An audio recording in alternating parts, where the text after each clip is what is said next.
भला हुआ बुरी गगरी फूटी में बनी अभरन से छूटी मोरे सर से टली बला चल।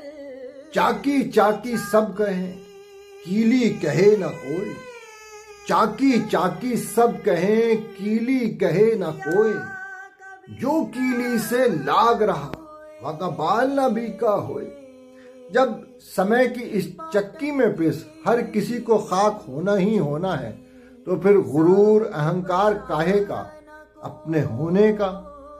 समय की इस चक्की में हर लम्हा सांसों की माला को खोने का, या इस संसार में मुसाफिर भर होने का।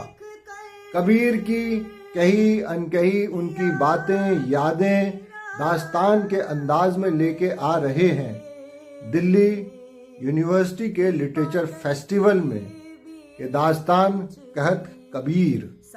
नमस्कार दोस्तों, मेरा नाम है डॉक्टर नीता पांडे नेगी और मैं आ रही हूँ एक मौसिकाना दास्तान गोई मेरे कबीर लेकर सैयद साहिल आगा साहब के साथ यूनिवर्सिटी मल्टीपर्पज हॉल में, university sports complex, Delhi university में।